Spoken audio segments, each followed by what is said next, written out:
What's going on, everybody? Welcome to another episode of the Conversation Series presented by Fandles Anonymous.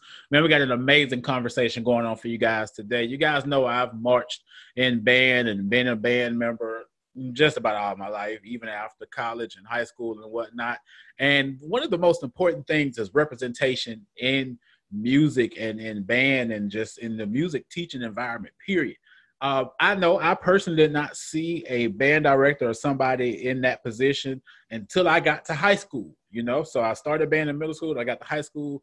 We had an assistant band director, Mr. Darren Smith. Man, dude was freaking amazing.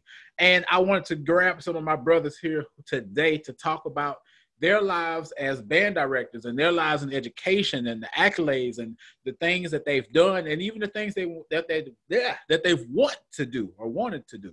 So, hey, we got a great panel of people here tonight. I got Marcellus Price. What's going on, Marcellus? What's going on, Malcolm? What's going on? I got my boy, Barino. What's going on, Barino? What's going on, brother? How you doing? I got Chef Boyardee, Brandon Evans in here. What's going on? Not much, just cooking. Sam's Club needs to give this man a plus membership for free because every time I go to Sam's Club, I see Brandon Evans. I got Tyree, man, who was on the previous episode of the 101 series. Tyree, what's going on, Tyree? Hey, how everybody doing? My fault. Man, let's go ahead and get this thing started, man. None of the seasonings and everything that you will see in this podcast, we're not being sponsored by anybody. So don't think that. Not being sponsored by Loris. But it's okay. It's okay. We're going to get this thing going, man. We're going to get this thing going. All right. So, Black band directors. All of you are African-American band directors, Black band directors. All of you all I know personally, and I've watched you all grow in your craft and everything that you've done in your educational experience. Some of you are still doing your educational experience. In your performing experience, I've watched all of you direct and control bands and just do what you do. I want to start with Barino because I'm pretty sure he's the oldest out of everybody here. So he's been at this thing a little bit longer. Barino, first introduce yourself. Tell us who you are. Tell us what you've done, what you aspire to do, and how important is representation of Black men and women in music and music education. Educator now, music educator for the latter part of about 7 years. 7 years in. I started in band back in 1999 actually. 1999, I first picked up trombone at Holly Springs Intermediate School, went on to be in the band. My band director, I know you mentioned Black band directors. My band director at the time and throughout my high school career was Mr. Jerome Smith. Finished high school in 2008, went on to Grambling State University, where I was a member of the Grambling State University World Famed Tiger Marching Band. It opened a lot of doors, man. Opened a lot of doors. I'm just a country boy from Mississippi. Here I was, I was able to perform for both of Barack Obama's inaugural parades and several NFL halftime shows and a TV show for ESPN. I plead the fifth on the rest of that, but it's all good. It was a great time. Went on to attain my master's from Alabama State University. While I was there, was blessed to work under Dr. James Oliver with the Mighty Marching Hornets, which all of you gentlemen are very well affiliated with. Great time in life, man. It was a great opportunity to work with some dynamic talent. And now I'm situated as a graduate assistant at the University of Memphis while working on my PhD in music education. So, yeah, as far as the portion about the importance of having, those Black band directors, both male and female, I can't say I've ever had the problem of never having Black band directors, but I do know several people who run into those issues. And even now, that whole game has changed in the past few years. Several of my colleagues, we've all, I'm pretty sure several guys on here can probably amen to it, that we've run into some situations as Black band directors that our counterparts would not understand within our school systems, as far as, areas like financial support, resources, and just a whole lot of things. And I mean, administrative support. It's a lot that goes on this side that a lot of our peers don't see. And, the need for Black band directors and, just pure music educators of color, that's heavy, man. We're definitely at a time with all the things going on in society, with all the outcries. This is a time for us to really look at, our situation with the Black band scene, what was, what is, and what can be with our programs. Man, that's absolutely amazing, man. Because I look at my career in music and music education. When I first got, and I hate he couldn't be on here tonight, but when I first got to my high school, Murphy High School in Mobile, Alabama, I had a Caucasian band director, and I went through some stuff with that band director. Just to give you an example, which I know this would not happen, and we're gonna be real on here. I know this would not have happened if I had a Black band director, head band director at that. My mom passed in 2008, right at the beginning, the first semester of my senior year in high school. So I'm going to senior year. I'm a senior. I'm a band student. I'm looking to go to a college, have good grades, have good accolades in band. So it looks good when I go to the next level. Of course, I missed some performances because those football games, I decided to go sit in the hospital with my mom. We was just watching Game Show Network, but my mom was sick. And even though she would say, go to your game, no, I'm going to stay here. This is where I want to be at. My grade got docked for every game I missed. Every game I missed, my grade got docked for it. And I was told that I missed those performances, so that was the grade I got. So imagine being a male student, Black male student, wanting to go to a college, wanting to go march at Alabama State, and you have to show them an E on your report card for a band. It just didn't weigh out. And one of the first examples I got was coming to that school, and the assistant band director, Darren Smith. Mr. Smith was absolutely amazing. He was over the jazz band. He would help write drill. He attended Southern Miss, and he made us feel, he filled in that gap for what he knew we were missing, because there was always a teeter-tottery type situation with, the different types of students, if I use that as an example. And one of the things that I noticed when I first got there was we would get the flip book. And it had a lot of different songs in it that Murphy would normally play. And I'm looking at the names on the flip book, and I'm like, who's LeBaron McWhorter? And he would explain to us, he was like, well, LeBaron was a student here. He's gone on to Alabama State and marching the band, and he's starting his music education career. And I was like, who's Jerome Campbell? Same. He went on to Alabama State. So I'm looking at two people that I know, that I came to know as legends.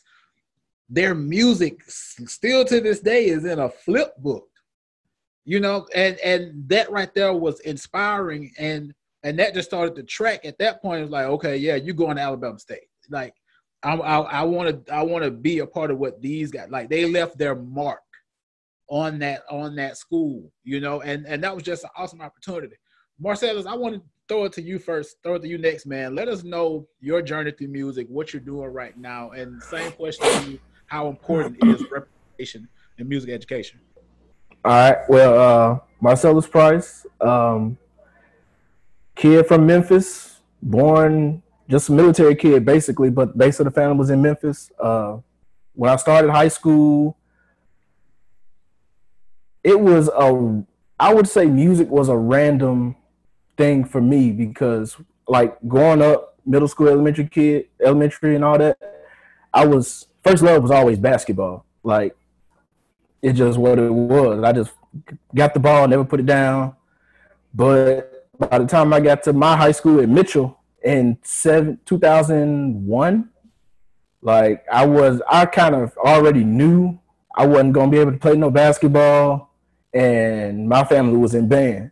So like my cousins and them, they were in the band like the years before I got there, and they were like, my mom would give me that ultimatum: you either doing band or you doing basketball. You can't do both.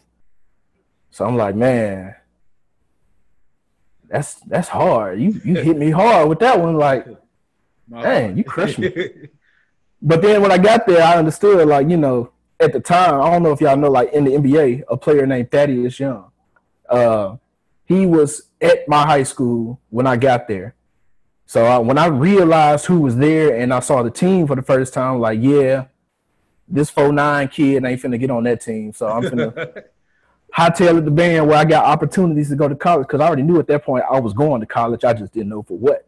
But when I started, I've always had a black band director. Marched with Mitchell when I was in 7th grade, because then it was a 7th through a 12th grade school. Smallest kid with a trumpet. Really started on cornet. And then as I got older, he went ahead and gave me a trumpet. I think like my 9th grade year, he gave me the reins to the trumpet section at Mitchell. Because I was progressing pretty fast, because I'm more of a hands-on kind of guy. So if I get it in my hands and I can manipulate it some kind of way, and you get me started, I'm good. So started there. So that's when I really had to start learning how to teach other people. I started realizing how other people are, how their learning style is, how to make adjustments to it, this, that, and the other. Simplify things that I may understand on a more complex level. Marched all the way up to 2008, and that was my senior year. So me and Barino, we about the same age. He might be a little older. But while everybody else around me was going to like TSU, Mississippi Valley, Pine Bluff, you know, I was the one that I was an introverted kid. So I just wanted to go somewhere away. I wanted to go away from all my friends. I wanted to go all away from all the people I know and just start over. And back in like 2005 or 2006, I want to say, me and my cousin who played tuba at Mitchell at the time, we flipping the TV and we just so happened to land on the Bayou. I want to say it was the Bayou Classic, where it was Southern and Alabama State, and it was actually on TV. And that was the first time I saw Alabama State, and I'm like, that wasn't the Gulf Coast Classic.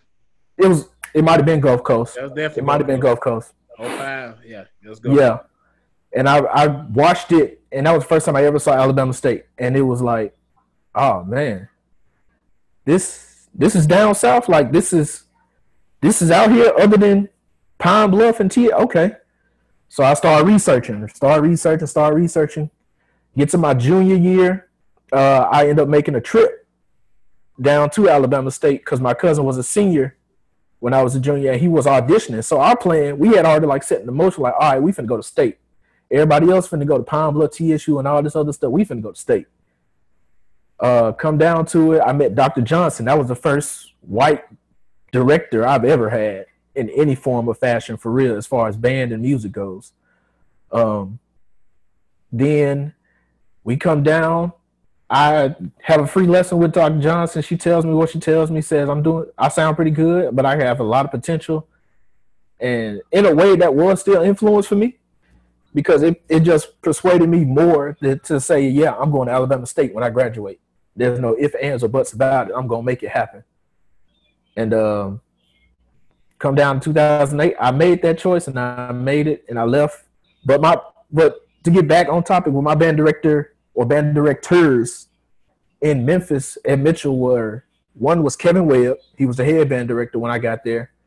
The other was Melvin Ross.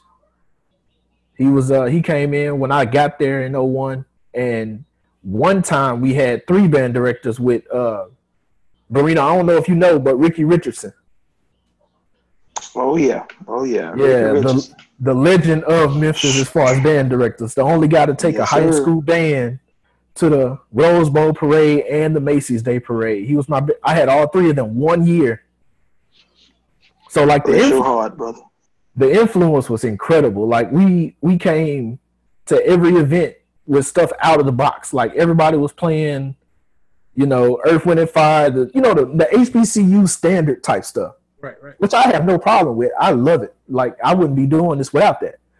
But with Ross and Richardson thrown into the mix, we started going like out of the box. Like we'll come with some core band piece as a fanfare, or the highlight piece of the whole show be something you hear on the core style thing with a little black twist to it. Like one show, we've even done the whole show with just a drum set because the drum line got in trouble the day before or the week of a performance, and they ended up getting kicked out. So he had to snatch one of the guys off the trumpet and put him on a drum set, and we rocked the drum set for the whole show and ended up winning that show. But those guys, those band directors influenced me greatly to the point where I knew by the time I went to my junior visit to Alabama State, I want to be a band director because they gave me so much. Mr. Ross always had an instrument I can get, or he gave me my marching instrument for one.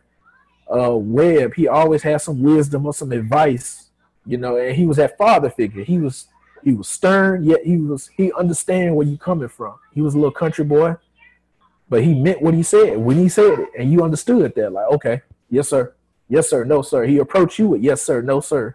How you doing? This, that, and the other. And then you throw Ricky Richardson on top of that. It's like it was just a bonus. It was just everything. Like he completed everything in that 1 year he was there. His influence, all of the influence was major on me. But when I came down to Alabama State, I met Miss Dr. Johnson, my trumpet instructor. Then I met Mr. Harris and Mr. Bell when they came down to audition me at Mitchell. And then I met Dr. Oliver. So all of those guys, they made a big influence, made a big impact. They made me feel like I had a family outside of where I was from. Especially guys like Bell. Bell will sit down and talk to you and give you some wisdom so slick you don't even realize it until like maybe next week. Right. And Harris would be blunt with you and be like, oh, well, this, that, and that. Oh, okay.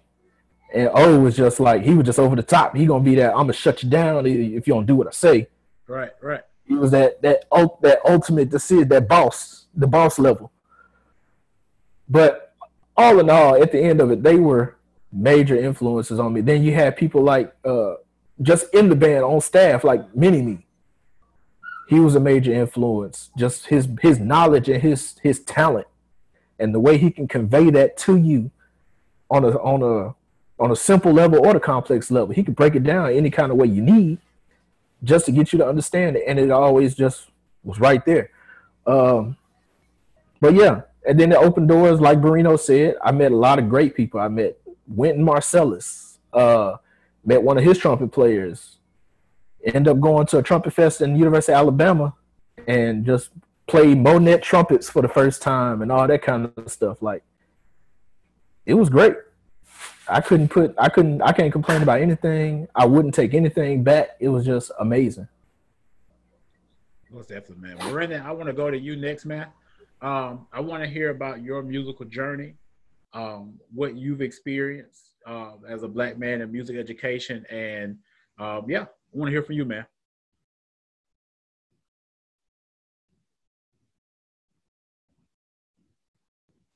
Brandon. Yes, sir. Yes, sir. I want to Are hear you doing from my you next. introduction? My bad. I'm Brandon Evans, originally from Georgia. College Park to be exact, went to Creekside High School. I didn't get my first Black band director until high school. Middle school, I had 2 white directors. Elementary, I had 2 white directors. And then when I got to high school, I think it was like my 7th grade year, I was like, dang, well, who is that over there? Like every Friday morning, I was like, what is that? What's going on? It was like percussion, and they was putting on like a pet rally or something in front of the school. So I was like, oh, let me go find out what they're doing. So then, I went over there to see what they was doing. I was like, hey, man, why we always playing Bach and all this? They over there having fun playing what's on the radio. Like, what's going on? Like, can we do a little bit of that? And, they used to always tell me, it's the fundamentals. You got to learn the fundamentals first. So, I took that from my Caucasian or white director, and I still teach that now. I've been teaching about 7 years. This is year what, 8? It's year 8 for me, teaching. So I took that, and having black band directors, it changed my whole way of thinking. Because when I first met Anthony Moore at Creekside, he was like, we're going to learn the fundamentals. I'm going to teach you so you can play excellent. But in music, you always got to put your little spin on it. He went to FAMU, so we knew our technical stuff like we were supposed to. But we also put like a dramatic, I can't even speak today. Like, you always got to put something on it. And just the same thing with me, Mr. Bell and Mr. Harris. It was like, they'll teach you something, break it down, and then make you feel like, oh, snap, I've been doing this anyway. So it was like I met them, then I met Dr. Johnson. So it was like, so I'm going to get the best of both worlds here. I'm going to get a white teacher, help me teach me more technical stuff, and I'm still going to get some black teachers here that's going to keep me grounded to my culture. Like, not saying anything wrong with having Caucasian teachers or anything, but it's like when you get the same material and you can still compete on the same level with everybody else at PWIs, it makes you feel better because it's like I'm still rooted to who I am and I can still compete with you. Not just, oh, I'm going to take out everything that's fun to you and just teach you this and you make it fun yourself. They make it fun on the journey going up. So, when I'm teaching in class, I do teach the fundamentals, but I always make it fun or something more. I do rewards, like you learn these fundamentals and learn these skills, I give you this song. Not knowing whatever key this song is in are the skills we're working on now. Or the skills that I'm teaching now are going to be the rhythms in this song. And, when you're not part of the culture, it's harder to break it down to somebody who culture that you know nothing about. Like, I know some wonderful band directors. They're different skin color than me. But when it comes to some of the kids that are in their band and they're like, oh, man, we want to do this, we want to do this. It's like, well, we never went here. We always did this or we did this. Or, you're doing the same songs every single year. You got the same flip book. You do the same thing every single year. You get kids that's tired of being in band. And they're still there because their parents forcing them to do it so they can go to college. They run into problems that we in, like, Title I schools don't run into. Like, they run into, oh, my kids won't practice like they're supposed to, but they show up to every practice. And we be like, oh, your parents paid their money? Oh, your parents drop them off and pick them up all the time? But you're complaining because, they're not practicing as long as you want them to do, but they practice every day. But I don't get what you're complaining about. If I can get my kids here every day, I'm happy. If I can get them practicing, even if it's 30 minutes a day or 30 minutes every other day, I'm happy. Oh, your kids in band class, they practice when they want to in band class, and then they might not show up for practice or they might show up for practice. You have a band class. What you complain about? You got most of your kids in the band class. You do practice during school. So when after school, you got like an hour. Or they get to go home 2 hours and come back. Us in these Title I schools, we don't get those luxury. When the kids come home, most of the parents don't have cars. Or they riding home or walking home. When they leave, they're gone. So it's like, but you having somebody that's of the same culture teaching you, you can understand some of their problems. And like Malcolm, you was talking about earlier at your school at Murphy, your mother was sick. So that's your mom. Just like if their mom was sick, they wouldn't be at work. They'll be at wherever they were supposed to go and be using their sick days to be over there taking care of their mom or their wife. So it was like, that was the disconnect right there. You're going to dock your child's grade because your child's at the hospital with their parent and not coming to the games. It's not like you don't know where they're at. Right. I know you probably told him, look, my mom's sick. My mom's going to pass away. They know where you are because you're there with your mom. And you're going to dock them for a grade and you're there with It wasn't like I was one of those students that was in the band that had a job where they said, well, I can't play this football game. I got to go to work. Or that student that was, I just don't feel like playing and marching in the game. Or that it's around the holiday time, I'm not going to perform today because my parents, we're going out of town somewhere else this weekend.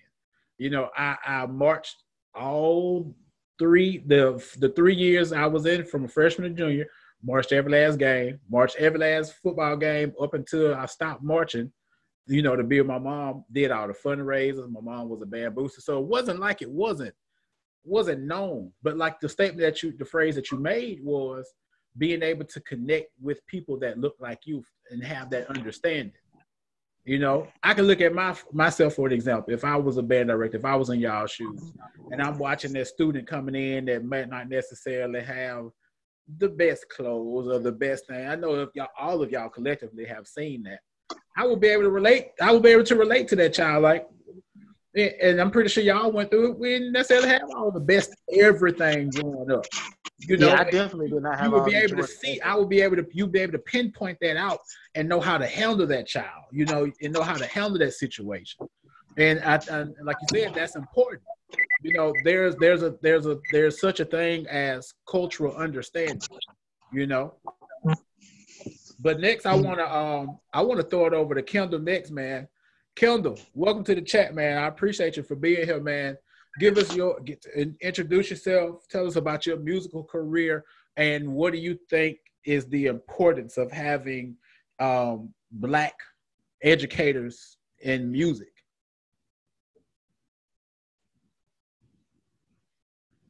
I think Kendall froze on us. One more, I'm trying to drive. No, my bad. I'm sorry. Can you say that one more time? I do apologize. You good? You good? Introduce yourself, man. Let us know who you are. Let us know about your stint in your music career, everything that you've experienced, and what do you think is the importance of having Black music educators? Okay, sure. Well, good evening, fine gentlemen. My name is Kendall Ford. I currently reside in Mobile, Alabama, the largest school system in the state of Alabama. I'm not sure we did degrees, but bachelor's, master's, all the dissertation as far as my doctorate in administration, leadership, and higher education. I am finishing out my, going into my 8th year of teaching.